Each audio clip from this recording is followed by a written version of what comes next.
Sexual abuse Feb 12 2019 Pollachi town police ஸ்டேஷனில் புகார் கொடுத்த ஒரு கேஸை ஃபைல் பண்ணதுக்கு 6 வருஷம் கழிச்சு இப்போ ஜஸ்டிஸ் கிடைச்சிருக்கு. பொள்ளாச்சியில் நடந்த தொடர் பாலியல் வன்கொடுமை 2019 வெளிவந்த மொத்த தமிழ்நாட்டையும் உலுக்கி போட்ட ஒரு கேஸை பற்றி தான் இன்னைக்கு நம்ம பேச போகிறோம்.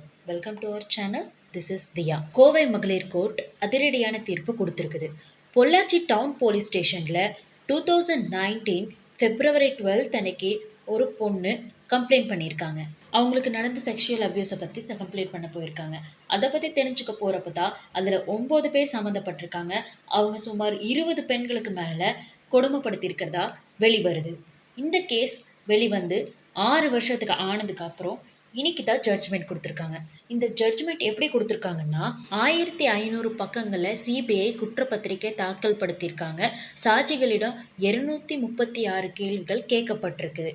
சாட்சி கலையாமல் இருக்கிறதுக்காக ஒருத்தருக்கு கூட ஜாமீன் வழங்கப்படலை 6 வருஷமா.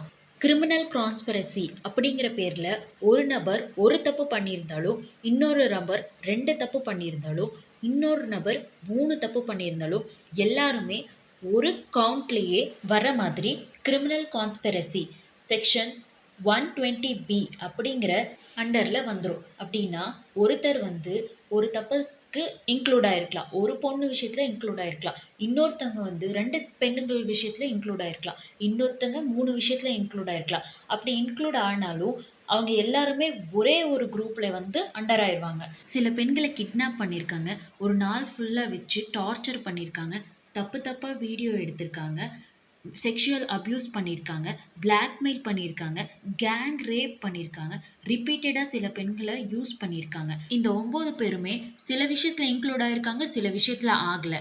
ஒருத்தர் ஒரு தப்பில் பண்ணியிருப்பாங்க, ஒருத்தர் 2 தப்பு, ஒருத்தர் 3 தப்பு, இந்த மாதிரி பண்ணியிருப்பாங்க. அதில் இவங்களை டிவைட் பண்ணி 3 years, 5 years, 8 years, 10 years அப்படி கொடுத்துருக்காங்க.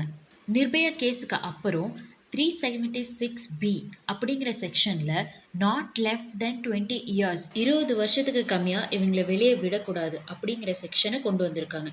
அதையும் தாண்டினா இயற்கை ஆயுள் உள்ளவரை இவங்க உள்ளேயே இருக்கணும், அப்படின்னா இவங்க சாகிற வரைக்கும் உள்ளேயே இருக்கணும் அப்படிங்கிற ஒரு செக்ஷனில் கொண்டு வந்திருக்காங்க.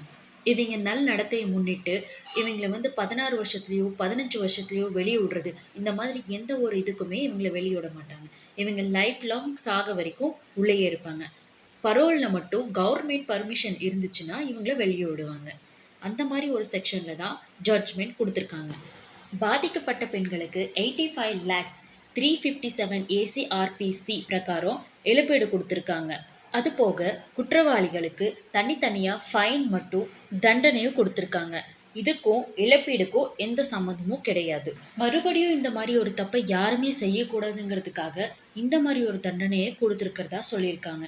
நாட்டுக்கு வெளியிருந்து வர டெரரிஸ்ட்டை அடிக்கிறதுக்கு நம்மளுக்கு 16 நாள் தேவைப்படுது. ஆனால் நாட்டுக்குள்ளே இருக்கிற இந்த மாதிரி ராட்சசங்களுக்கு பதிலடி கொடுக்கறதுக்கு 6 வருஷம். இந்த தண்டனை போதுமா?